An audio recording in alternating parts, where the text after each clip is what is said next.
So you want to become a millionaire. So you watch all of the Tony Robbins seminars, you watch all these motivational videos. I mean, hey, you even think that your TikTok is a great place to get financial education. Well, listen up. In today's video, I'm going to share 7 personal money tips that I would give to you after 7 years of running a business and making tens of millions of dollars. And most importantly, I'm going to share stuff that you probably won't find anywhere else, because I'm not going to tell you, oh, don't buy Starbucks because, heavens forbid you spend $4 on a coffee because you can make it for 30 cents at home. I'm not going to give you any stupid scarcity-based advice that's built specifically for people that have no self-belief, no belief that they can actually go on and accomplish anything in life. No, I'm going to give you 7 practical things that you can and should implement from today. So the first step if you want to become a millionaire is stop drinking. Now, I actually have a funny story about my first ever tattoo. It says, "My cup runneth over." Now, my cup runneth over means I have more than I need, I'm abundant, but it always used to serve a fun double purpose. Because in the first few years of starting my business, I was not drinking. Now, whenever someone tried to get me to drink or try to encourage me to drink, of course, I politely declined. And if it kept going, I used to joke with people that didn't know me. I went, "Listen, I'm a recovering alcoholic. I can't drink." And of course, because I was young, they're like, "You're lying, you're joking." And then I used to show them this tattoo. And I used to say, "I have this tattoo that says my cup runneth over," because, my cup was always overflowing with alcohol. And it was funny because at that point, they would always get super apologetic. So anyways, the reason I tell you this story is just because it brings back memories of the first couple years of my business when I hadn't made $1 million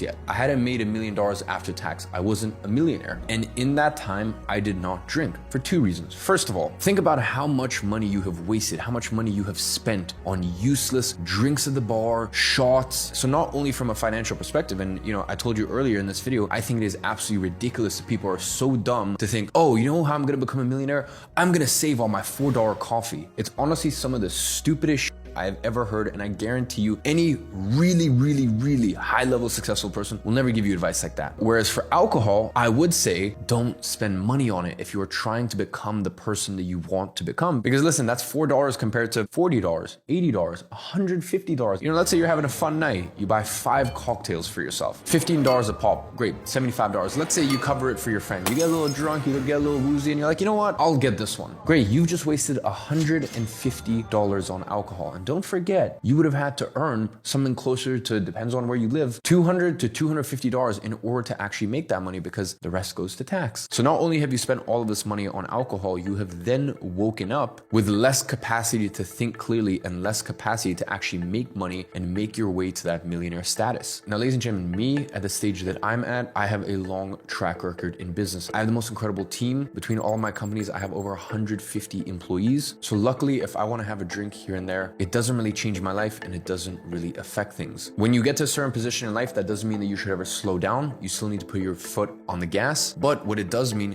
is that you can do things slightly differently. So if you are serious about becoming a millionaire this year, quit drinking. Now, the best tip to become a millionaire is learn a high income skill. And this is why I keep beating on about that example of the $4 coffee, because listen, people who are hell bent on the whole saving thing, for sure, I respect it. I just personally believe that I don't want to live a life of scarcity. I don't want to live a life where I don't have faith in my abilities to make more money. I think if you're watching this video, you should understand the goal is to make as much money as humanly possible. And by the way, that doesn't mean you need to be an entrepreneur. That doesn't mean you need to be a business owner.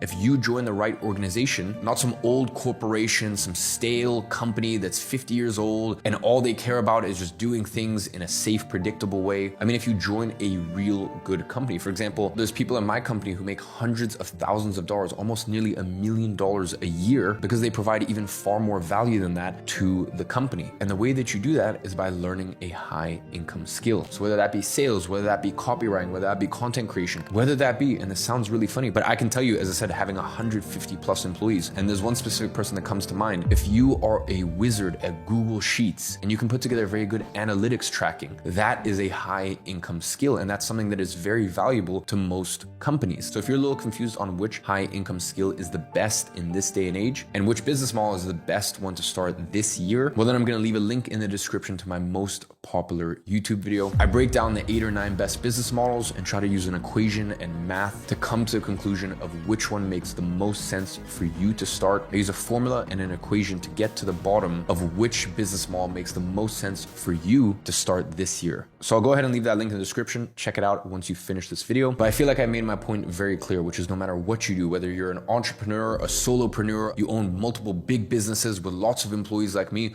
or you work in a company and you see a clear path to making a lot more money and you want to provide value to that company, which is why you are dedicated to learning high income and high impact skills. Whatever it is, just understand that it is far easier to get to millionaire status by increasing your earning potential rather than being scarcity minded and just thinking, oh, I'm going to save my way. Over the next 17 years, I'm just going to save my way to a millionaire. Is that really an inspiring life to you? Now, the next way to become a millionaire is have a specific amount each week that you put in a separate account to invest. Now, it's funny, in my position, I've seen so many people make millions and millions and millions of dollars, tens of millions of dollars. In fact, I even know people who have made hundreds of millions of dollars and still lost it all. So it doesn't matter if you can become a millionaire if you can't even stay a millionaire. And investing, although it is slightly tedious, it is slightly boring, will help you get to that millionaire milestone even quicker. And this is something that I even apply to this day. My CFO takes 100 grand in profits in dividends, moves that money to one of my banks, siphons it off to a specific account, and in that account, I specifically have cash reserves tucked away for investments. Now listen, of course, I have worked extremely hard over the years to get to a point where I'm putting away 100 grand a week minimum just for my investments, but it wasn't always like that. I started off with $5 a week. I remember I was 16 years old when I first read Tony Robbins' Money Master the Game. And the second I read it, I created a separate bank account. This is like literally right as my business was first starting. So I had my main account and then I had my investment account. And every week from my main account, I would just send £5 over to my investment account because I knew that if I didn't get in the habit of putting away £5 a week,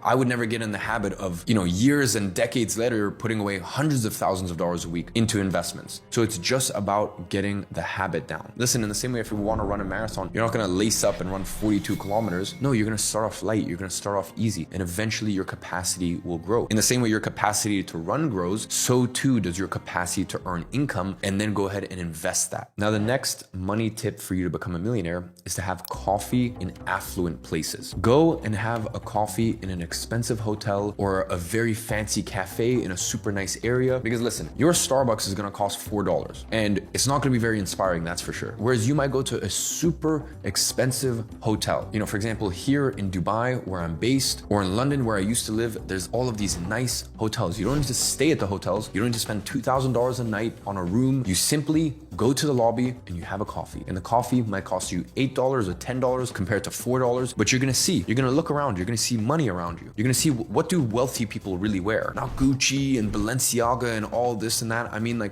really properly wealthy people. You're gonna start to realize the really wealthy people, they wear stuff like this. Loro Piana, Zegna, Brunello, Tom Ford, these sort of brands. They wanna blend in. They don't want big logos and this and that. They don't wanna scream. So just simply through osmosis, you're gonna start to get a feeling, you're gonna start to get an understanding for how do these people move? How do they carry themselves? The funny thing is you're gonna find in a lot of good establishments, or at least I found personally, people are far more respectful to the waiters. There's a lot more please, thank you, how's your day? I've personally found that to be true, even though there's this stigma around rich people and wealthy people that they're snobs or, that they're very disrespectful to staff and whatnot.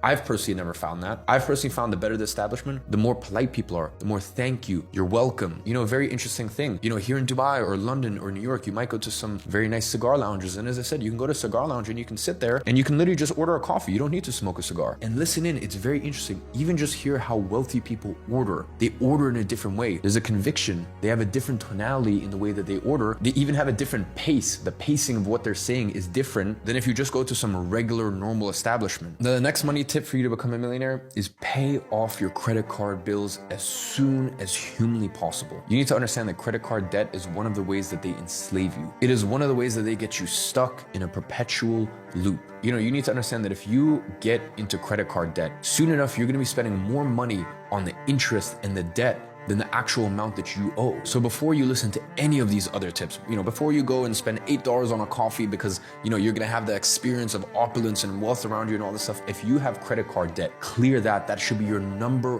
one focus. Credit cards can be an exceptional asset to use, especially in a lot of Western countries, and especially if you're based in the US, but you need to understand how to use it responsibly, how to get the benefits of it. Because by the way, how do you think all these credit card companies make money? When you have all of these signing bonuses and, for example, example, with American Express, you rack up all these Amex points and you can use these Amex points for benefits and upgrades and this. Like, who do you think is paying for that? You need to understand that the people who are financially irresponsible and don't know how to use credit cards and make the credit card companies so much money by all of the interest that they're paying, these people are subsidizing people like me and hopefully you, if you know how to use credit cards responsibly, they get to reap all of these rewards and all these benefits. And we're just sat here questioning and asking ourselves, why are we getting all these benefits and we basically don't even need to spend any extra money? Well, that's because all of these people were irresponsible. So please, if you have any credit card debt whatsoever, pay it off ASAP. Now, the next money tip in order to become a millionaire is invest in self-education. Now listen, I don't care if it's a book, I don't care if it's a seminar, if it's an online program, whatever it is, the way that I look at it is, let's say you spend $100. Let's say you spend $1,000. Let's say you spend even $10,000. Do you believe that if you even learn one thing from it, your capacity and your ability to earn income over the space of the next year, 3 years, 5 years, 10 years, 30 years will increase because of it? Let's say you want to learn one very specific skill that could help your career or your job. And there's an online course and it's $150. Do you think that that $150,